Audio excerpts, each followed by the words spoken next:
If you love Michigan, if you hate Michigan, we want you to subscribe. We want you to listen. We want you to watch. We want you to like and subscribe. What's up, Michigan faithful?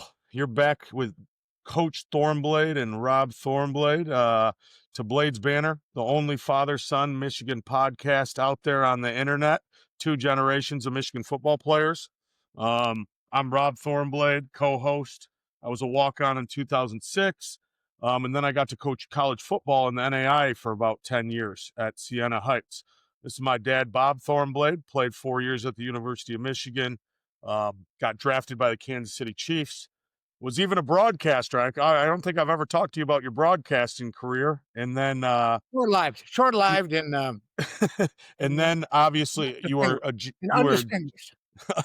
undistinguished. You were a GA for Coach Schembechler, and then you were the wide receivers coach till 1986. So been around Michigan football a lot. I was talking to my dad, and he said, people keep asking me who am I doing that podcast with? So I figured I would introduce us, get people knowing who we are.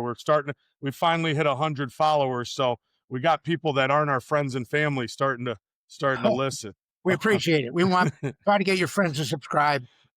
Our goal is to get to 2,000. If we get to 2,000, it's some sort of a milestone. But absolutely. We should mention that so no one's confused about where we align ourselves. Is my brother went to Michigan, my sister went to Michigan, Rob's mom went to Michigan, all my children went to Michigan. We are in Michigan. And although I am disappointed that we lost, I am not discouraged. I think we can learn a lot of lessons, and I think it can make us better. Of course, adversity always comes during the course of a football season or in our lives. And what we always say, it's not what happens to you that counts, it's how you react to it. And my sense is that we're going to react positively. And I just wanted to ask you, because you talked about it, because you listened to what Coach Venable said after the game and what his observation was when Michigan came out for the second half, after a rocky first half. Yeah, rocky first half, didn't go our way. We'll dive deeper into that. But I was listening to the press conference after the game, and Coach Venables said, they were expected, to go out there and look across the field and see a team that was defeated. And he saw a team that was inspired, that was coming out to fight in the second half on a road win when things weren't going their way. And he saw his comment was, toughness. As you repeated it to me, is I looked in their eyes and I could see they weren't done. They were going to fight. So I think there were some execution mistakes. We can talk about some of the nuances about what happened. We ran into a great quarterback performance, which vaulted John Mateer, and he's a front runner for the Heisman on the national stage. And when you run into a quarterback performance like that, all things equal, very difficult to win. Very difficult. In my estimation, it was definitely a game of experience. You saw Coach Venable's experience versus Coach Sharon Moore. Not a bad thing. You can only get it by getting more reps and coaching a longer time. Well, only one way to get the big X. It's the big X. and there's only one way to get it, experience. And that's through repetitions and, the experience of life and the wisdom you gain. And I think you saw it on the offensive line, their offensive line versus our offensive line, and you also saw it in the quarterback position. Now, I don't think our quarterback played bad by any means. I think actually there's a couple plays that really changed the game for him and what the normal fan sees versus what maybe a coach sees. Now, it didn't show up all on the stat line, but I think there's a lot of things that Michigan did well that if a couple plays go our way or if we execute, we don't miss blocking assignments. We don't get a hands to the face. We had costly penalties. Also, I think it was a game of experience, Coach, and I think for sure it was a game of third downs. If you look at the third downs, we couldn't get off the field on third down, and we couldn't convert a third down. I got that. It's true. Yeah, they were over 50%. We were way low. I forget what we were. We were 3 for 14 on third downs, Coach. 3 for 14. Yeah, that's not good enough. You got to be well over 45%. The great teams are over 45% on third down conversions. And then the great defenses, of course, hold the other teams on average under 40. So the great teams keep it down to 30, even in the 20s. The great defenses. I think we're. I think we're really. I think we have talent. I think there's no question we have talent, but I think there's some things we have to do. Like I think we have really good defensive backs, but I think there were some bad angles that they took, and the angles are important.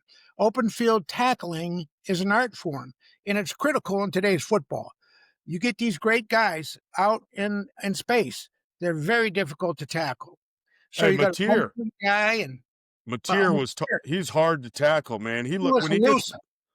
when he gets the ball in his hands and he steps up in the pocket and then he darts out and he's still looking. And I mean, even the design run plays. So the design run plays were very interesting because they would spread us out and then they would do a design run play. It would be out of the same personnel. They'd split us into empty to see how we're going to cover it, or they would have a tight end and a running back. And they'd have a one back situation, and then they would make, when you have a design run play, they're bringing another fitter, what you call somebody into the run fit that doesn't usually come into the run fit, whether it's a safety, a weak side back or a corner, however the play is, the blitz and how it all unfolds. But now there's a guy that's not normally in the run fit trying to come down and fit the run. So they did a great job of getting us out of position and doing that with formation. And then, man, they would run the ball with their backs played well, and then they give Mateer, they give him a polar, somebody to run behind, and then they'd get, we would run upfield a little bit. Some of the running lanes we created, they were just a little. It's just a little. We Well, need to. Here scored 14, 15 touchdowns last year running the ball. So I don't know why we didn't understand that Mateer was going to run the ball in the red zone, and that's what he did. Now they didn't only gained 125 yards on us, so we held up there decently. But they had over 470 yards in total offense. They threw the ball really well, and we didn't really get to Mateer. I felt like we didn't disengage and get off blocks well. Now we have the talent to do that. We didn't get great push up the middle. We have the talent to do that. And We that's can do that. I felt like, we needed to hit him on a regular basis. They broke tackles on us. We have to tackle better. But I think the elements and the talent is there to have a great defense. So I'm going to repeat what I said. I'm disappointed that we lost, but I am not discouraged. We can get there. And I hope we're going to have a challenging week of practice. My sense is we will. We need to challenge the guys. We need them to make. We have to have them to commit to excellence. You push for excellence when you coach. You understand nobody's going to be perfect. Nobody gets there, but unless you ask for it, you're not going to achieve your greatest execution, your greatest performance, unless you demand excellence. And so you pay attention to the little things, you correct everything, and you correct it aggressively, so it won't happen again. And if people repeat mistakes, then they get replaced, and we have enough depth to do that. So that's the culture we have to have, and I'm sure that's how they're looking at it. Absolutely, and that's kinda where I wanted to start with this game is up front. I think that we did not fit the run great. We didn't spill people when we were supposed to spill them. We created too many running lanes. We didn't get home on the quarterback. That was us on the defensive side, and then on the offensive side, we we condensed our formations. We had our splits weren't great. Um, Little things like this. This is when you get dominated on the off. So Sharon Moore, he brings everybody in, and when you have a dominant offensive line, you create running lanes. But when we get beat up front, those running lanes are really tight. Then we're running the same formations for pass plays, which don't create great passing lanes for Bryce Underwood. So as far as up front, I just I wish we could have seen a little bit more of the fits. Our linebackers and our D line did not fit very well on simple, that simple pull plays, power, counter, stuff like that, QB counter, QB dart. And then on our offensive line, we didn't get the push that we usually get, the push we were talking about last week. So What Well, do you think, Coach, about us up front? you know how we talked about how, Sharon has a very sophisticated offensive rushing attack, and it's his. He put it together. He did go unbalanced on occasion in the second half, and that helped. And they did not adjust to it, and we had some good plays. But other than the 75-yard run by Justin Haynes, who's a home run hitter and a gifted back and a gifted player, and a fiery player, I might add, and you can talk about that and your perceptions of that. Yeah. And because he wants to win, I'll guarantee you he wants to win. Now, I want him to manifest that energy and that desire to win in a positive way. But, he had a lot to say to Bryce about that check, and you could talk about that in a minute. But I think that you're right. I'd like to see us spread out. Now we missed Klein, and then of course we got knocked around, and we had to substitute in there, and we went against four potential NFL players on their defensive front. Now they were gifted players, so we're really foot to foot in there, and then we run these gap blocking schemes, which have created seams for us in the past. But I think what people are doing is they've seen that for a while, so they're going to defense that. So they're going to move into those gaps, and they're going to make it very difficult to run. And it was. I think you take the 75-yard run out of there, we rush for less than 3 yards per carry, and that's not good enough. Now, I'm Yep. not saying this is disdain from the run, but if people are going to take that away, then they're going to give something up, and we got to unleash the kid. We can't be too protective of him. Yeah, the concept is be protective, and we have to have some design runs for him. For God's sake, they're going to run Mateer. Now, I don't want to run Bryce Underwood like Mateer. Mateer's a strong, older guy. But Bryce has to threaten the defense with his feet. We need to get it. When he gets on the perimeter, he's really good. I mean, he can roll left or roll right and deliver the ball. And oftentimes, when he does get out there and threatens to run, the defense will start to react to him, and then he's been able to throw behind him and get big plays. But by the same token, there are times that the quarterback has to use his feet and come out of there. And I want him to design some things for him where he can run the ball, particularly down, the bootleg, the naked bootleg, and all these are wonderful things. Get that guy. He's a big, strong kid. Get him out there in the field. Let him play. And also, let's not be, we did unleash some long passes, but let's not be too cautious with the short passes on third and long. Let's go after it. Let's play with abandon. He's learning as he goes, and only if we allow him to learn and really let him play free, is he going to reach play at his potential, which is enormous. He has enormous potential and ability, and we're going to see great things for him. He will have some rocky games because they're going to defense him, and they're going to look at what we've done. So we have some trick plays. We got to be creative on offense. Now, defense, disengage. Get off the damn blocker and get to the ball and tackle. Wrap your arms and tackle. Run your feet. Coach, there were some times that they're bouncing off our guys, missed tackles, even in the box, not even in the open. You cannot open. leave your feet when you tackle. You run through the opponent. You run through him. When you do that, when you lunge, he invariably, the great runners are going to move. They're going to make slight little adjustments and move away from you and break tackles.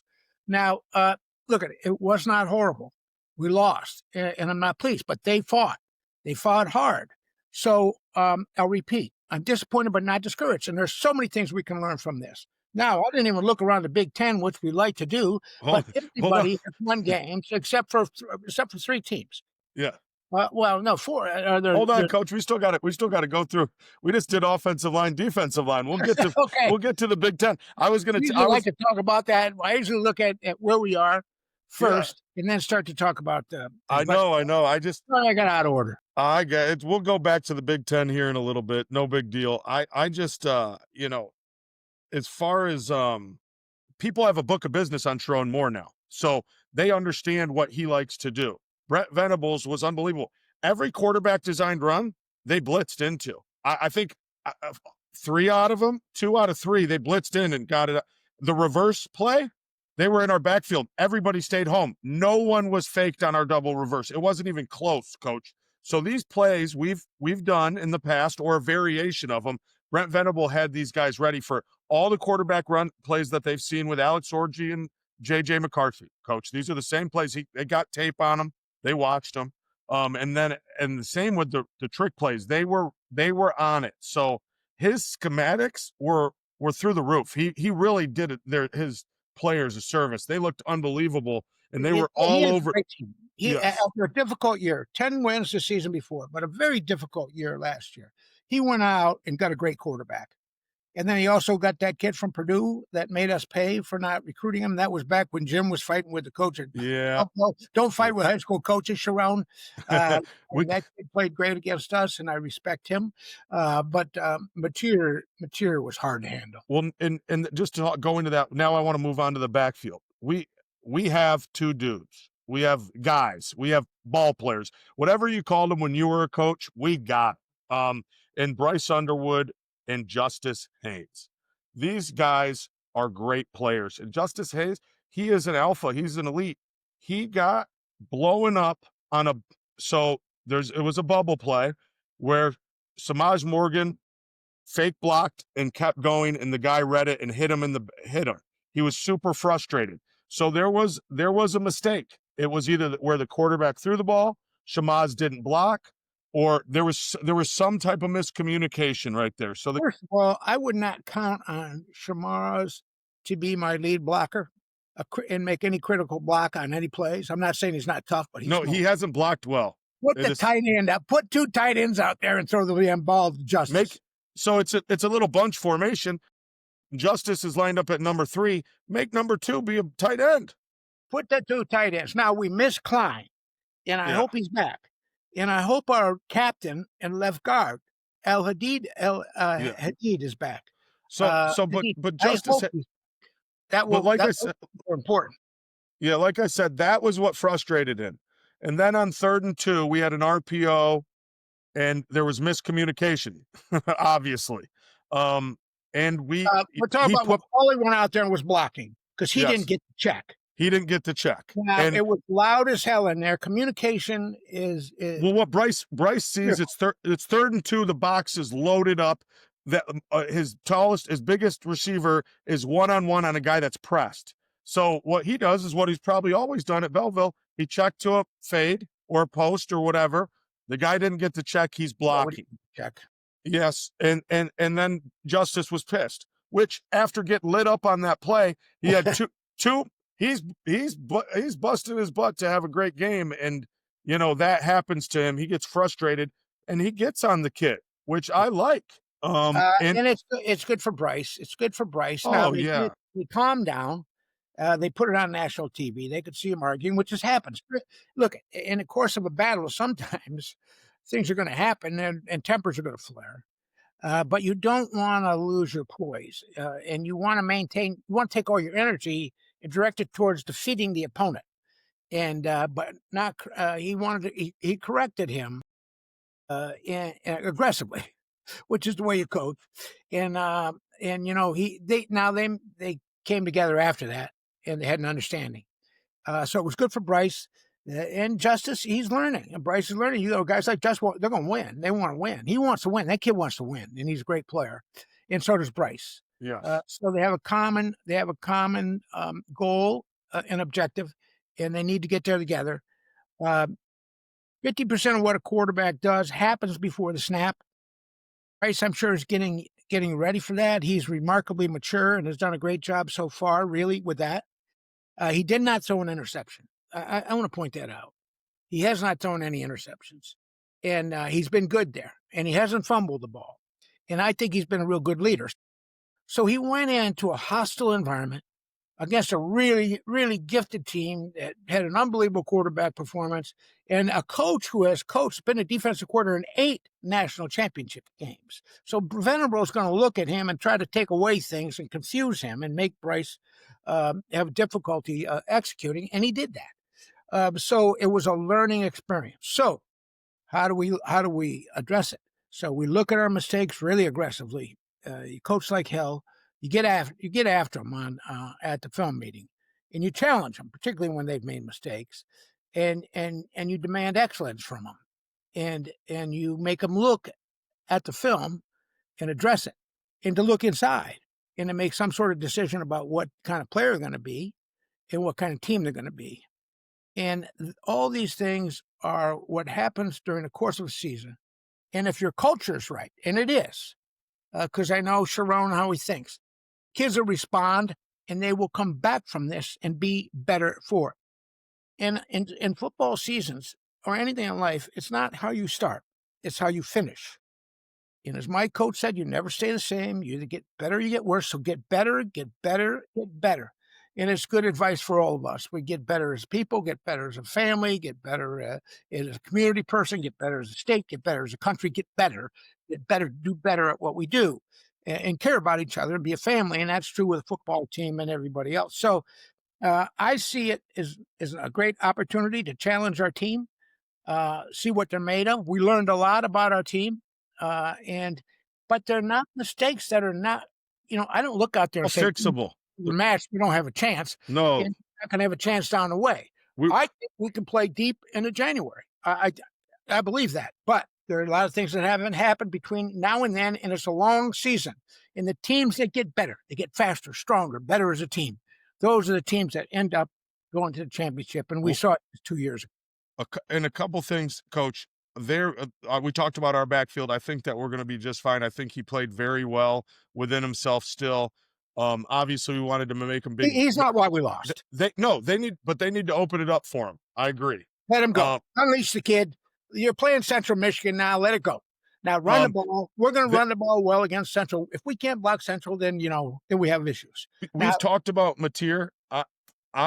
Who I noticed on their team, who I think is the difference maker for them, is number 12, their tight end, the linebacker turned tight end. He converts all third downs. He makes all these plays. He played a great game also. Oh, he plays unbelievable. So their backfield played really well versus our backfield that played. It was okay, but if we miss one kick, so that's done. I'm glad Zavada did that. He's the best offensive player in the country. Remember that. But if we don't get miss one, no more. If we don't have penalties, okay, and we keep moving drives and we get more 3 points, if we don't miss the kick, if we hand that ball off and we score before half, these are all things that completely would change the game for us.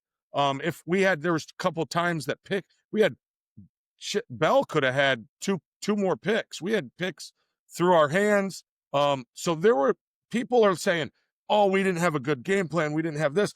If we eliminate mistakes, that game is a lot tighter than 24-13. And we're going to learn to eliminate the mistakes by making them. Yeah. But we'll make the mistakes, we'll correct them, get better. Well, now, we have a tough team. And if anybody thinks they're not, remember New Mexico. The guy the head coach and the staff comes from Army.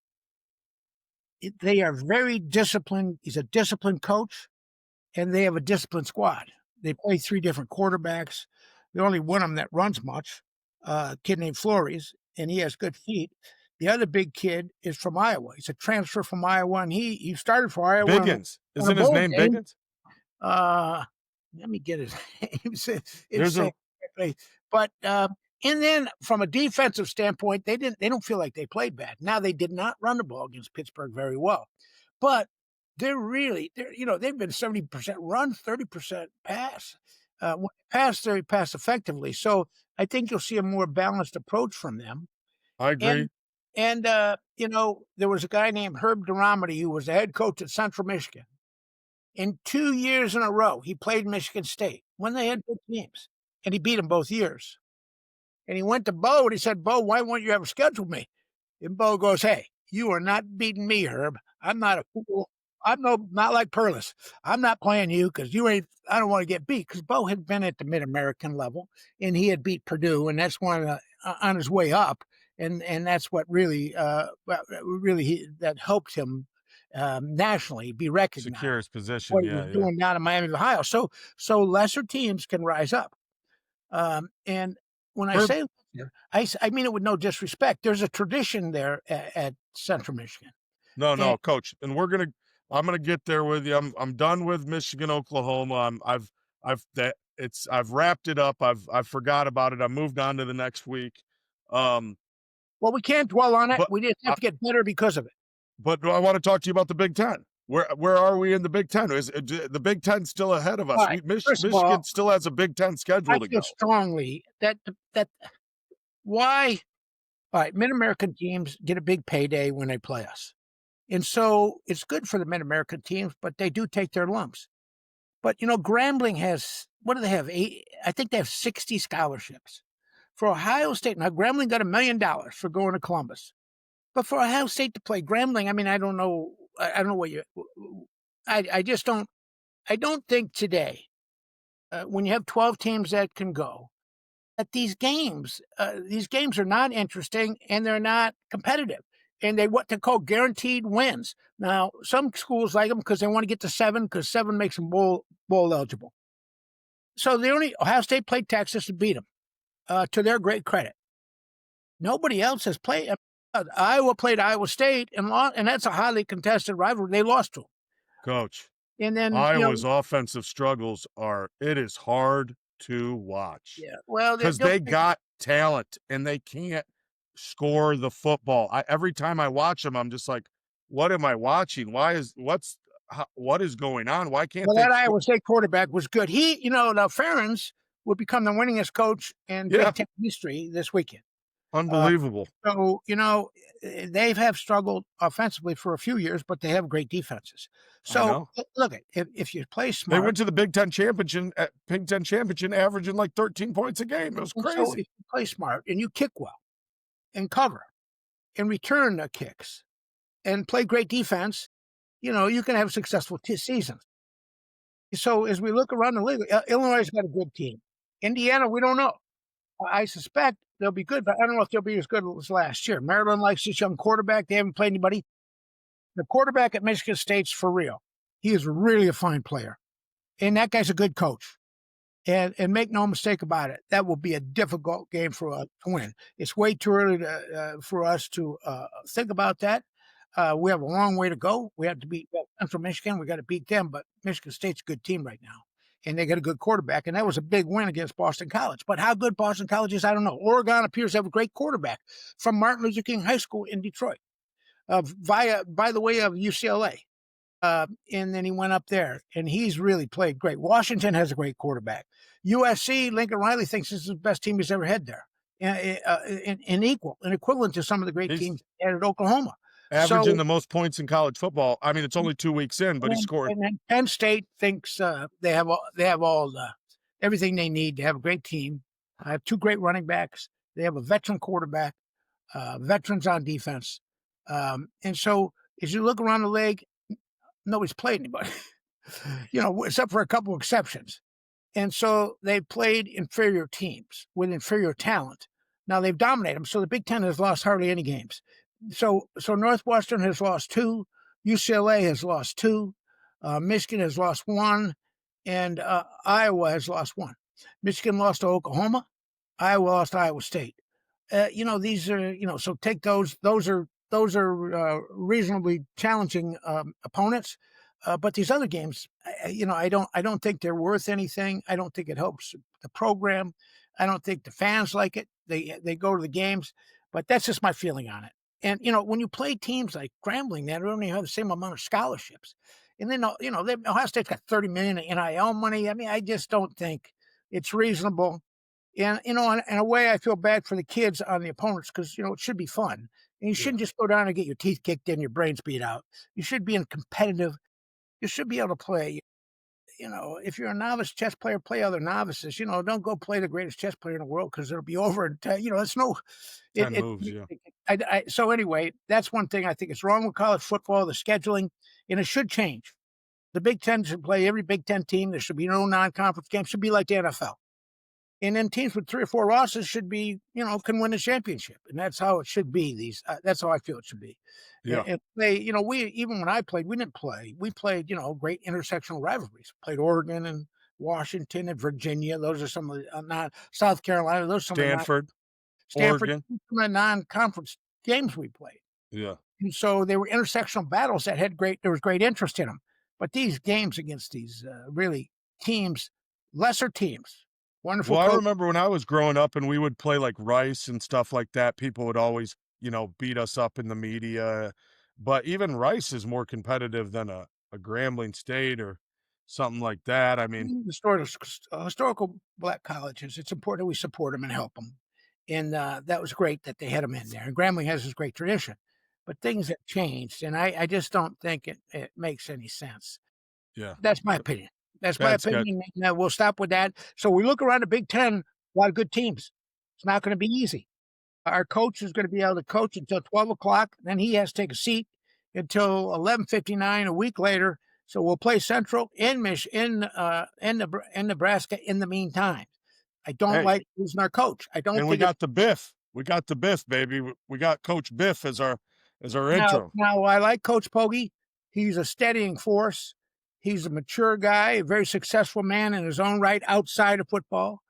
Made tons of money, and then he took a lot of that money to St. Francis in Baltimore and helped a lot of kids.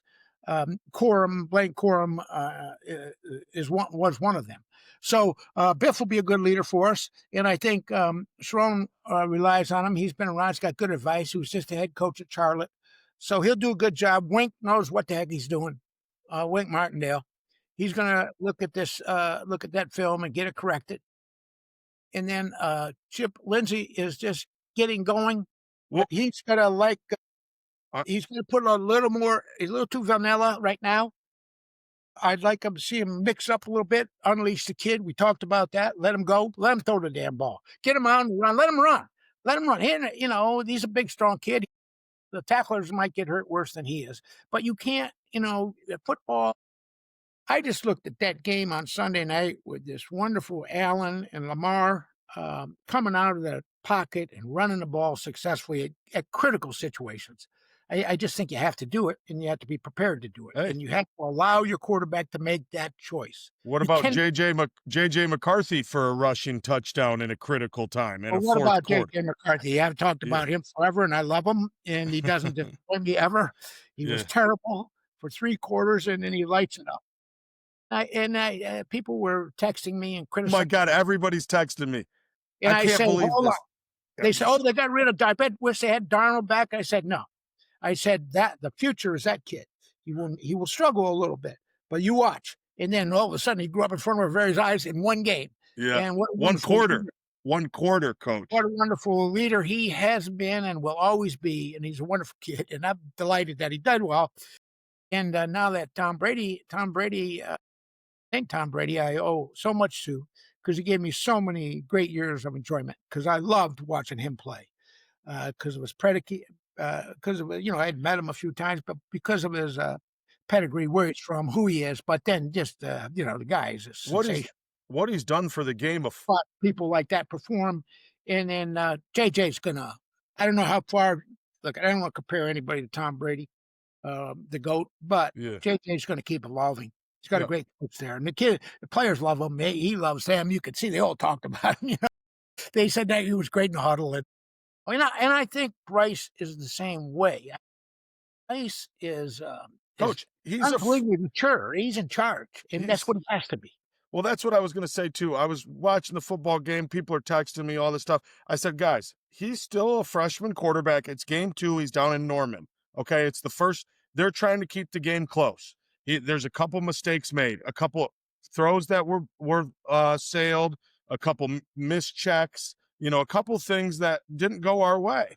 We He still came back and played So very well. You don't want to hang that kid out to dry here's this the here, early in his career. well, I here's the issue.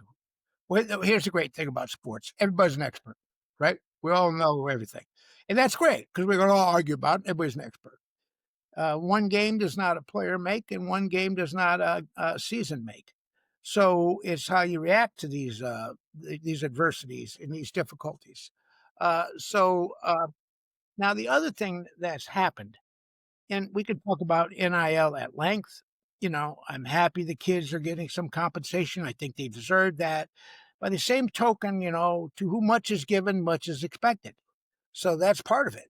You get yeah, $3 they million just a year, people are going to expect you to light the world on fire. And that's not unrealistic. Coach, they're killing the Iowa quarterback because they're paying him $1 million. Everybody, they're lighting him up on Twitter and He's stuff. getting a million The Iowa quarterback's getting $1 million, Coach. because I had eligibility left. Damn Yeah. it. I got none. Anyway, I wasn't good enough to command that kind of money. And the premium positions, quarterback, receiver, running back, cornerback, safeties, defensive linemen, those are the people who are going to get edge. Those are the people who are going to get the big money. Similar, it's not too different than pro football. The people that command the most money in pro football, those positions, the same positions that are going to get the most NIL money in college football. So anyway, it's something that you have to deal with. There's a level of expectation. He's highly touted, but he's Well, going to be fine. He's going to be I, fine. He's I got to got a stick hot I got a himself. hot take for you, coach. And I know I always like to do these comps. I think Bryce is a better thrower than these guys, but Terrell Pryor, Vince Young, highly touted number one guys. They are the number one guy. They commit to their school. They start right away. Even Vince Young lost 2 games. Once lost one to Oklahoma as a freshman, lost his bowl game. Terrell Pryor lost 3 games his freshman year against USC, Penn State, and somebody in. So It's if hard to we get there. You gotta if get the we ha- experience. We talked but about it. coach, I would love to ask Michigan fans if we could take their careers and Bryce could have their career, I think you'd be pretty darn happy for what. So there's going to be some I lumps tell you, and Vince Young's the greatest college player I've I've ever ever seen. seen. Yeah, I yeah, mean, without question. yeah, Leroy Selman, there's some few in there. I like Dar Woodson, and Dan Deerdorf was one of the great players that ever played the game. And yes. there's some great ones, but I'm telling you, Vince Young was But unbelievable. everybody's got to take some lumps. Everybody's got to take some lumps. Week 2, when you're 18 in Norman, that's probably it's not what we wanted, but it's probably where you learn a lot. He's Yeah, going to learn a lot and come back from this. And I just want everybody to stick with him. Let all the haters, let all the Ohio State people, everybody else that talks online, let their them kid talk. played well, by the way. Their kid played well, but he played against Grambling. But he Oh, did. coach, Sayan, he had Sayan did a 4 great job. touchdowns in the first quarter. Yeah, Yeah, yeah. Sayan did a great job. You know, Okay. I Well, just let's get to Central Michigan, Coach. We got to get to Central Michigan at some point. I know we've talked playing about it. Central Michigan, and that's not going to be easy. You're going to be prepared. You remember the 2 words Appalachian State. So you do not take anybody for granted. And if you go in there and you're lackadaisical and you don't play hard, we always talk about the relationship between motivation and performance. If you're not motivated like you're playing in the championship game and be at your best, and you kick the ball around and you drop it and you give the other easy touchdowns, then it can be difficult. And we've lost to Toledo and Appalachian State, some teams like that. And so it can happen. And the only way we have to be on our guard, and we have to be we have to approach this game with grim faced determination, knowing we will get their very best effort. So these kids all are at Central Michigan. There's not one of them that was recruited by Michigan. Some of them probably hope they'll be recruited off Central's campus to come to Michigan. Let's Mike the outside backer Dana, who's still playing for the Chiefs. He came over from Central for players last year. So they're going to come in there with the idea that they're going to play great and they're going to play together. They have a wonderful coach. This guy coached. He was a head coach at St. Ambrose, Rob, in the NAIA. Oh, he was? What's this guy? What's his name again? Jink Drinkle, Drinkle. Drinkle. Oh, yeah. I know. I've seen this guy before. You coach against him. I coached against him, and I've seen him talk at the AFCA National Football And Convention. he's an impressive guy. And they say, what the heck did they say? I read about him on their site. They say that his mission or his values, his primary values, or the things that are important to him, and he's had the players' well-being, cares about his players, competitors. He wants fierce competitors, and he wants guys that are going to develop. And he wants guys that conduct themselves. Gentlemen, he's an Army, and he's going to bring that kind of an approach to the football there, and that's the culture. And he was good after the loss. In the third quarter, Pitt was only they got to win one score of Pitt. So now Pitt scored easy. They got ahead 24-3. Yep, I And, saw. and then for some reason they continued to run the ball, but then when they opened it up a little bit in the second half, when they tried to launch some sort of comeback, they were much more successful. And when you look at time of possession, they had the ball like 40 minutes and Pitt had it 20 during the course of the game. It's crazy. And I don't know how that works out, but they have a good defense. The defensive coordinator is the son-in-law of my great friend Chuck Heater, who was Really? one of my teammates at Michigan. Wonderful guy, and he has coached success. Been a great college coach. He's coached everywhere. Coached for Urban at Florida. Been a defensive coordinator at several schools, Colorado State. And anyway, Chuck's had a great career. Coached at Notre Dame, Ohio State. He's been all over the place. How's he Washington. doing in retirement? He's probably He, itching to watch coach he's doing football. good. Chuck's Yeah. got a Heater's a good man, and he's profoundly has profound faith and loves his family, and he's good. He's transitioned good. He still likes, like all of us, we still love it. We want to be around it, and we're interested. But he's transitioned well. Some guys have great difficulty. They, when they're coaching, they don't stop coaching them, and a lot of people are like that in their professions that they give everything to and they invest in, and all of a sudden it's gone. But so this guy Cronin is Sean, a big man who he's been the defensive coordinator at Marshall, and he's been to Temple, he's been to Army. He started as a graduate assistant at Florida, so it was Ron Urbanmeyer and Chuck when they had those great teams and won the national championship. So he's been around, and he's going to come up with a concept to defend us. Now, we have to, I don't want to lose our identity. I want to run, and I want to be tough and believe that we can knock them off the ball. At the same time, if they put 10 guys in the off tackle hole, I don't want to run off tackle.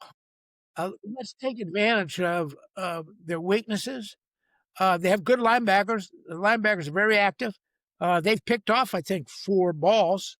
Well, and Although our turnover ratio is a +2. Theirs is what is ours? We have a good turnover ratio, which is good. We've done good. We did good on our kicking. Coach, special teams. I didn't even we always talk about winning every phase of the game. The only phase of the game we won last game was special teams, Coach. Our special teams, I know we missed a.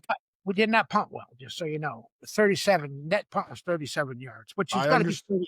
You got to be 38. But we covered. We created turnovers, big breaks on special teams.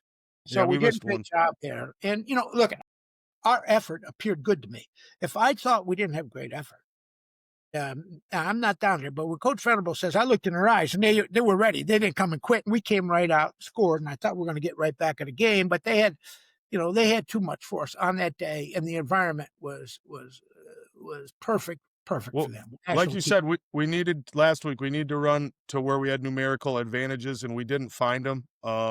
So hopefully this week is a good week to get us prepped. Take your time, find which way we need to run. Find where we can get where we can get our pullers and get our guys to the second level, like when we can double team and come off blocks. And then, we'll be able to get ready for that the next week after that. But this week, obviously, I think this is a good week for. The team cannot lose their confidence. And the fans, please, like you said, do not lose your confidence. Things are going to work out. Everything's going to be okay. Believe me, we're going to get there. I'm disappointed, but not discouraged. And I believe in our team. I believe in our coaches. Now, right now, they're upset about Coach Sharon, so they're going to turn that to their advantage. And I'm going to tell you a quick story about my son-in-law. And this is a good story. He's struggled this year. He's the head soccer coach at University of Rhode Island, but he's a great coach, tremendous person. Great father to my grandchildren. He had one of his top players fell and cut his head. He went to now they're playing St. John's, who St. John's has played well and beat a couple of the top teams in the country in New York. So his top player fell, cut his head. He went to get stitches, and they identified that he had a mass in his head, tumor. So the team was so distraught, they took him in. Now, here's the good news. He was operated on yesterday. He's okay. But now several of the players went to Gareth and said, Coach, we have to stay. We can't go to St. John's. So he said, guys, I respect that. I think you should stay with the team. So he went to St. John's, a team with significantly better players, undermanned. His players had tears in their eyes because they were so impacted by the loss of their teammate. and concern for him. And they went out there and beat St. John's 2-1. And, and they had tears in their eyes after the game. And then, of course, they're all over there with him at Hasbro Hospital in Providence, Rhode Island now. But it puts things in perspective from what's important, but it also tells you that people can rise up and that people can come together. And sometimes adversity is the glue that brings you together and gives you the resolve that's required to win. So we need to approach these games with greater resolve. We're not going to make mistakes. You can't do it. Just fundamental things. I saw a couple players, really good players, and I think it was a more TJ guy, where they got to keep their outside arm free when they start to constrict the hole. So if somebody bounces around them, they'll be able to disengage, get the ball, and they got hooked, which is unusual. It's a fundamental thing. So fundamentals, play disciplined football. Execute. For God's sake, get off your blocks, disengage, and get to the damn ball carrier, and then wrap him up. Take good angles, defensive backs. Come to the ball. Break on the ball. Now, we learned what it is to play against a great quarterback. I hope we do not see a performance equal to that this year, because he was sensational material. Threw it on a dime, Coach. We're going to learn. We're going to learn and get better. So don't be discouraged. Fans, players, team, Michigan people, don't lose your confidence in this team. This team is going to be okay. This team could play deep in January. And I'm not going to limit what they might do. So disappointed we lost, but not discouraged. Yep. Well, minor things on CMU. They played a 3-quarterback system. When they came out their first game, I think they played San Jose State. They came out and played 12, 13, 14 personnel. They had a whole bunch of tight ends on the field. They run really well against those guys. And then they kind of tried to spread it out and run against whoever, Pittsburgh last week. They couldn't really move the ball. They did better when they started passing it, like you said, a little bit. They have a kid named transfer Cornist. And then they have Biggins, who was a defensive back that changed over to running back. That both of those guys are around. They're similar. They've had, let me see what they got on that season. Couple hundred, 121 yards, 118, 1 touchdown. They're moving the ball a little bit, about 50 yards a game. And then they have a big wide receiver that's doing pretty well for them, Tommy McIntosh. That's a big tight end. No, that wide receiver didn't have a tight end that's catching the ball too. Yes. So Central Michigan is going to come in with a good mentality. They're going to come in there. Their coaches, now they got a smart coach, and he's been around. He's been at Army. Army's had very good teams, and he's learned under that. That coach there is outstanding coach. He doesn't run the same offense, but they're going to run the same defense, and they believe in discipline, and they've instituted that. I know, just talking from Chuck, it's been a rigorous process in the spring and summer preparation, because he gets after the kids, but he wants discipline, and he wants them to act correctly, and he wants them to be motivated. And he's interested in them personally, and they know that. So they got a nice situation up there with them. They develop ball players at Central. I mean, the Fisher kid. They've had multiple kids go into the league and play really well. Come out of Central Michigan. And they go ahead. I'm sorry. So we just have to be prepared that we're going to get a great challenge, and look at it as a great challenge. You only get so many times up at bat, and when you're a player, sometimes you don't realize that, because when it's over, you said, "Man, I wish I want to play now, but I can't." Well, and that's the thing. But I would after one series of downs. But you only get so many times. So take advantage of every single opportunity and be your very best and play great. Well, the game of football, coaches, you do too. It feels like 2 or 3 months of camp. It's only 3 weeks. It takes forever. Then you have to practice all week for one game, where you only play on one phase of the ball usually, and you only get so much. There's only a finite amount of reps, and there's all these things that you don't understand when you're going through it, because it's such a grind, and you try to be in the moment. You try to understand it. That's why JJ's so great, right? He understands, hey, I'm here. I make every rep count. He gets his team to believe that. And when you're believing that, when you make every single chance you get to play count. It's a whole different Make it mindset. count, brother. Make it Yeah, count. yeah, it's a whole different mindset than just going through the motions. Make it So count because when you're a granddaddy, you don't have to sit there with your baby on your lap and saying, I didn't play real hard. I didn't yeah, play too hard. You say, I played hard and I played for Michigan and I'm proud of it. yeah, amen to that. Cool. Well, that's good. I think we're in a good place for Central. They got. We want to. I really want to see. I think our defensive backs are playing at a lot better than last year. I want to see them take the next jump. I'd like to see no missed tackles. I would like to see no Well, we're missed going to have Barnum back for the whole game. That'll yeah, help. no missed assignments. I would like us to fit our runs correctly, spill when we're supposed to spill, pinch when we're supposed to pinch. Our Ernest needs to scrape over top a little bit better. He needs to, what we scrape and find the window and fit. There was so much misdirection with the He did quarterback, and not have his best game. he And I well he love was how I he's love worried he's worried about the quarterback keeping the ball, so he's peeking this way and needs to go this way. Um, if we can get all those things, we can eliminate the costly penalties. I think that this will be a great building block to project us into Big Ten play, and we'll talk about that next week. we want to see our defensive line get some push and make some plays. They've been stout against the run, but we're used to excellent defensive line play. Now we got Trey Williams, he's a Clemson guy. We got some Benny and those guys. It's veteran. So I want to watch them make some plays, and they could do it. These guys are over 300 pounds. They're strong. They're tough. They did it when we played against Alabama in the bowl. So I want to see them dominate.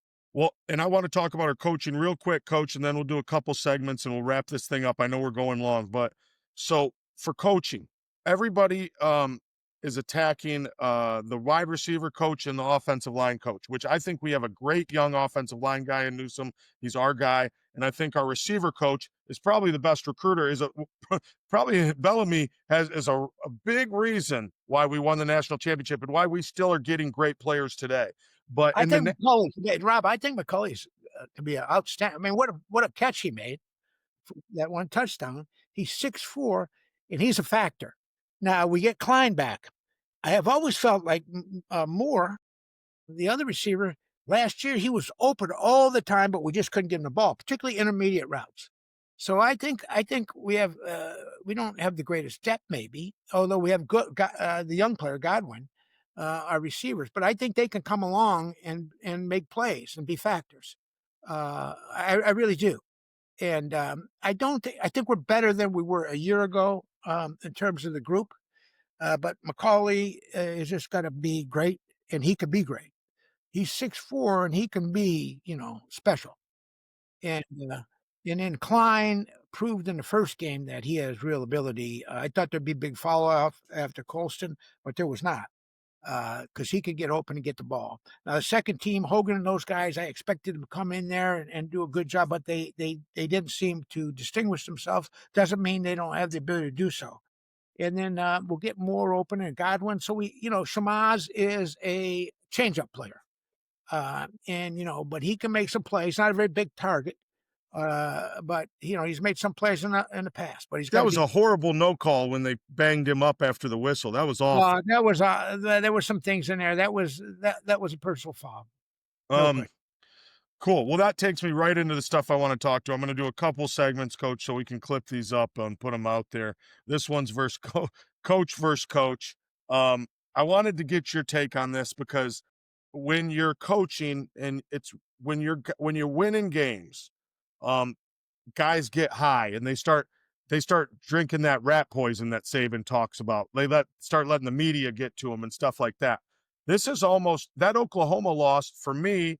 When I coached, it was almost when I had a hard-fought loss where my guys showed great effort and there were things I could make corrections on tape and we could get better. That game I was almost more excited to coach those guys and break down that film than I would be a win because when you're in the fight, you almost hate to lose more than you love to win.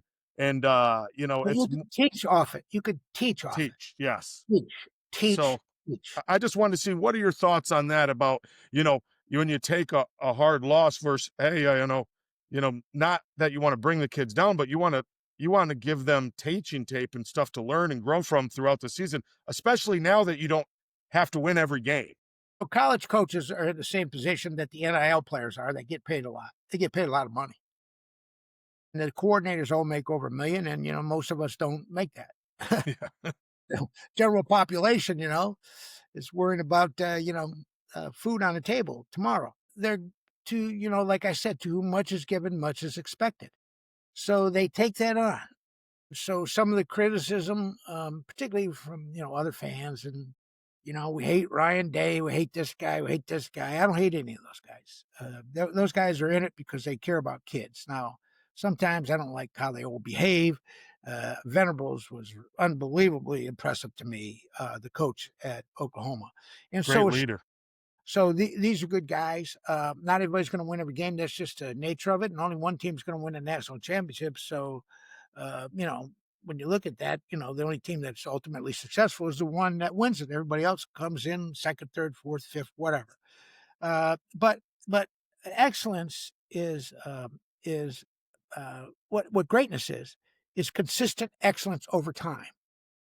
So Kurt Ferentz at Iowa is great because at Iowa, forget about the offensive problems and all that crap right now. He has consistently been excellent and won 8, 9, 10 games. I mean, for years at University of Iowa, which is a wonderful school. I don't mean it to mean it, but it's not Notre Dame, Michigan, Ohio State. They're not going to attract the same historically the same caliber of players. They're not going to have as much NIL money as some of these schools. They're not going to have it. So that's greatness. So greatness is actualizing your potential, being the best you can be consistently over time, and being a great player every year, every snap, every time. So, the coaching thing, people are going to, used to be nobody even know who the assistant coaches were. There were no offensive, defensive coordinators. Nobody knew. It was a head coach. Coach Chem Becker would stand up and say, I'm the head coach here, and the losses are my fault. I take full responsibility. I didn't get the team ready. I didn't do the right things. And interestingly enough, I heard the coach at Central say these very same things. The corrections and the improvement has to start with me. That's the first thing he said. And I got to look at things differently and do a better job. And now there's also the players have made mistakes, and I'm going to get those corrected. So that's the culture you have to have. So the coaching thing, they're the fixture. But I always said, I used to say, if Ryan Day is on one side of the field and Sharon Moore's on the other, but there's nobody in the middle, I'm not paying $250 to go to a game. So it's the players that make a difference. And I hope we don't get too far removed from player development. I getting his degree in his chosen field, doing well in life afterwards because of the experience and because of the education he got.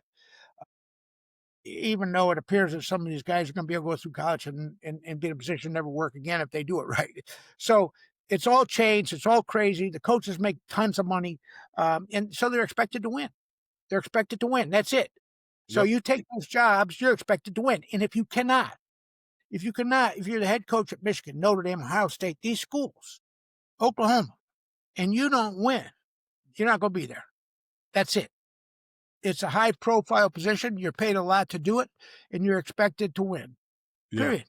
And so they know that, and they like that. And Sharon's a heck of a man, and I like his confidence and his. No, I think coaching's great. I think the coaches are great. I think that just sometimes when you get that loss, you have a little more, leg to stand on. You can develop them a little bit more. You can No really question. You can learn. coach from it. You can coach from that film, boy, and you can get after them. Yep. And there are some things that were done that were unacceptable, where they didn't execute, and they didn't. It's fundamentals, and be excellent. Be excellent. All right, Coach. Now my next segment, Coach Blade's barbershop. Okay, so here's a barbershop question for you. Can Michigan still win the Big Ten? Sure. You got a minute. Go. Absolutely. Absolutely. The whole world's ahead of us. We control our own destiny. Now we have one loss. That's it. Notre Dame has one loss. There's a lot of teams out there that are going to falter along the way. But absolutely. I remember Coach Miles had 2 losses and won the national championship one time at LSU, back when there were a lot less spots to get in. We have 12 spots. Now, to get there, We have to get better all the time. We have to improve. We have to avoid the injury bug, plague. We can't lose key players. It hurts. Yes. It hurt to lose Klein. And now we got a patchwork offensive line. Those guys that come in, those young players, they got to play great, and they got to get them ready. And I believe they will. And then, the team's got to lift them up. By the same token, the coach has got to look and do a serious evaluation of our team, what our strengths and weaknesses are, where we have to improve, and what we have to do better. And some of that is scheme. You can always improve your scheme. You can always take advantage of what the other people give you, and you can always create opportunities offensively. And we talked a little bit about what we think we should do, but they got to study the film hard, and evaluate every player and evaluate themselves, do some critical self-evaluation after the Oklahoma loss, and then make the corrections and move forward from there. Okay. Great. Next segment, we got the truth serum. Okay. I used to call you the truth because you always told me the truth, whether I was good or bad. Usually you'd tell me what I needed to improve on. You always were coaching me. So, You're never good enough. You always demand. Well, it's true. You always got to ask. Yeah, you got to ask. You got to ask people. You got to demand their best. You got to absolutely. demand excellence. You got to make them reach high. You're not going to get very high if you don't reach high. If you don't So, is jump. Michigan, here are my two questions for you, and I'll let you go on them 30 seconds each. Are we soft up front or are we just new, inexperienced? That's No, my first I do question. not think any kid. First of all, we say soft. You take any of these kids in the Power Five or any college football player on any level, they're tough as hell. I mean, they're Yes. tough kids. These are not kids that are going to shirk from contact or don't like to play. Some of them it doesn't manifest themselves. Some people don't have the sense of purpose that's required to get there, to be a great player, and to overcome their deficiencies and to get better. Some kids don't do it. Coaches got to help do that, but it's also got to be the individual. He's got to be highly motivated. He's got to care about it. He's got to be passionate about being a great player. He's got to do all the extra things that are required. Talk about Tom Brady. That's what he did. Every extra thing he could do to be the best, he did. And consequently, he became the best. And that's, Jerry Rice. There's examples of this all over the place. Now, you got to be highly motivated. We talked about motivation and performance and the correlation between it. There's a strong correlation. So if you go out there, and you just lackadaisical and, like a day of golf with your buddies and messing around, it doesn't matter if you play a couple bad holes. It's not how it is. Yep. It's serious. Cool. Serious. Well, we're going to get it corrected. We're definitely tough up front. I believe that as well. And here's my next one. Coach Thornbladh, receiver coach. You kind of touched it on it. Do we have the talent at wide receiver? Yeah, I believe we do. I really do. I do. We got to deliver the ball to him, give him a chance to play. I look at some of these creative routes that are run, and we got to look at some of these things. The great coaches are plagiarists. They Yes. look at what other people do and they copy it. And that came from Woody Hayes. Woody Hayes said that the greatest coaches copy. And it's like that old thing when Patton and that old movie, Patton beat this great general named Rommel, a German tank commander, and he said, "I read your book. I read your book." When you look at what other people do, you learn. Monday Night Football always shows some things to us that you couldn't necessarily, stick it in there. But if you look around at what other people are doing well, and maybe sometimes incorporate that in your football, can make you better. So learn from other people, and I think that the receivers, there's enough there. Certainly when the other tight end comes back, but I think that we have some gifted tight ends. I really feel that way. Hogan and some of these kids that I've heard about, the younger players, got to get in there. And we're going to be surprised. There's going to be some kids that rise up that we don't expect or we haven't even seen yet, and that are going to become good, make great plays for us. So be Michigan and play like Michigan. Play with Now, that great headgear and play to win, and play together and have fun, for damn it, and get off the damn blockers, and then sustain the block, stay on the blocks, and then bury your guy, and then stand up and throw your fist in the air. well, I got last question I got for you. Was Central Michigan your first college football offer? Did Herb Duramity give you your first offer? Western Michigan. Central Western came Michigan. later. They did. Okay. Well, Herb came. Herb was the assistant coach, and he became the head coach, and they're very successful, and then the athletic director. But a guy named Roy Kramer was the head coach.